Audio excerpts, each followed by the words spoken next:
People may remember when I did my video about my favorite fitness YouTubers that I mentioned a gentleman named Greg Doucette, who's a former IFBB pro and also coach. He coaches bodybuilders and other people. And it is true that I am a fan of his, although one of the things that I think is inaccurate is his promotion of more cardio than the last time. He always likes to say, work harder than the last time. So I'm saying more cardio than the last time.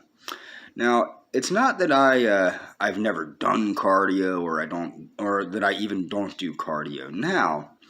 However, one of the problems is I do favor, like most of my workouts are strength and mobility oriented. Not strength as in power lifter strength, but strength with range of motion. I do things such as Pilates, calisthenics, and light weightlifting at high repetition. A lot of people don't understand the use of light weightlifting at high repetition. Not only for hypertrophy or hypertrophy, as they like to say, hypertrophy, but no, hypertrophy is how I say it. I will keep reiterating this in every video. The same thing goes with autophagy versus autophagy. Okay, I'm not British. I say autophagy, not autophagy. Okay, so that's done with. But yes, you can use light weights just like you can use calisthenics to build muscle. You just have to do more repetitions than the last time. And I think that there's a huge difference between exercising for longevity and exercising for bodybuilding or powerlifting or things like that. I think what you'll find is a lot of the people that favored exercise for longevity, whether it's Jack LaLanne or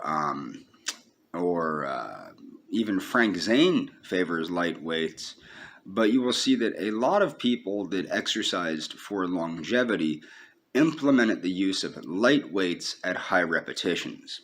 Now, I personally, like I said, my exercises, my range of motion, strength with range of motion exercises include things like Pilates type exercises, yoga type, like hatha yoga type exercises, and traditional bodybuilding lifts, like isolating bodybuilding lifts like curls, tricep extensions, leg curls, etc. Like lifts from the side, like a 1980s woman does. I do them too. Unweighted arm circles. I do a lot of very basic physical therapy type exercises, and people might go, well, how does your heart get worked out? Well, believe it or not, weightlifting and exercising for endurance does seem to improve heart health, as does Pilates. So it does, strength training does improve heart health. And then people might go, well, what about the dangers of weightlifting, such as aortic dissection, where your aortic valve just blows to bits, or your aortic artery blows to bits? That does happen in people that lift extremely heavy weights. This is another reason to favor light weights at high repetitions, where you lift for muscular endurance, but it also will give your heart somewhat of a workout. We've now figured out that the exact amount of exercise to counteract a sedentary lifestyle is 40 minutes of moderate to vigorous exercise a day. Another benefit of doing light weights at higher repetitions and not working till failure. See, this is the thing, is everybody, you got to work till failure. You got to work till failure. One of the benefits of not working to failure and not overdoing it and not lifting more than you can or doing more than you can is that you can do it every day. I don't do the same workouts every day. I switch up the workouts. I do calisthenics one day, stretching another day, weight training another day, stretching another day, a different exercise, a different total body weight routine a different day. But I always do my whole body. Every day that I exercise, I work out my whole body.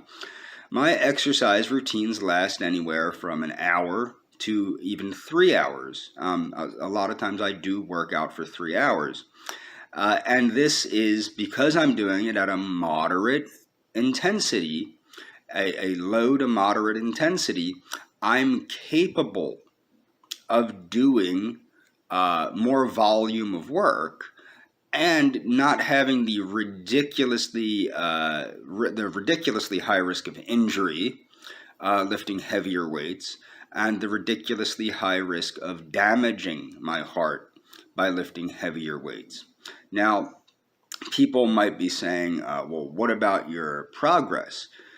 I don't view progress like other people do. My goal is longevity. I'm exercising for longevity. I don't believe exercise is the ideal form of weight management. Diet is, but exercise does help with weight management.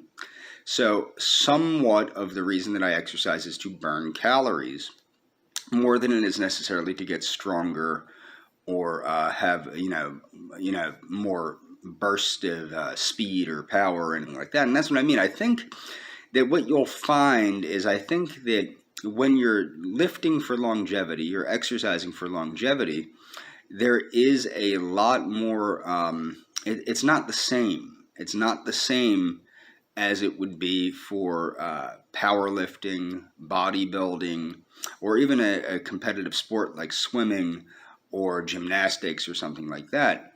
Although a lot of the exercises that I do build strength, and this is another thing that you have to understand. How do gymnasts exercise? Now gymnasts are lifting weights more than they used to. But gymnasts, generally speaking, do calisthenics. They do push-ups, sit-ups, Pilates, these types of exercises, as well as their practice in gymnastics. These exercises do build strength. If you look at a gymnast, such as a female gymnast, they're built better than a lot of female bodybuilders. And a lot of them aren't on steroids like a lot of female bodybuilders are. So you have to look at the physique of a well-trained gymnast versus the physique of a female bodybuilder, and you will see that a well-trained gymnast does, generally speaking, have a better physique than a female bodybuilder. And this is done not through weight training, but through calisthenics. And also, gymnasts, as we know, are the strongest athletes pound for pound. Okay, and that is gained through calisthenics, not through weightlifting or things of that nature. Now, the reason I'm saying that Greg Doucette's more cardio than the last time is not for me is because it's not necessary. It's not necessary to have a healthy heart, or at least it doesn't seem to be. Research is showing that weightlifting and strength training is actually superior to having a stronger heart than is cardio, okay? And not only that, but it's more efficient. You can get by with less strength training than cardio. And I will leave links in the description to show that. Now, before I end this video, I want to make sure that everyone knows I'm not a doctor, I'm not a physician, not a nurse, not a chiropractor, not a sports scientist, nothing like that. Don't take anything in this video or any other video I made as medical advice. It's not medical advice. If you have a medical condition, seek the help of a licensed medical practitioner, not me. I'm not a medical practitioner. I'm a YouTube content creator. There will be a similar disclaimer in the description. But my point is that what people need to do is they need to decide, what are they exercising for? Are they exercising for health and longevity, bodybuilding, a sport-specific exercise, such are you doing this for boxing, or are you doing it for karate, or are you doing it for swimming or soccer or American football? It depends. What are you training for? And that should dictate how you train. But I will say this, if you're doing it for longevity, overtraining is bad news. If it weren't, you would see more athletes, more highly trained athletes living into their hundreds. And you don't really see that a lot, do you? No, you don't. And that's all for this video.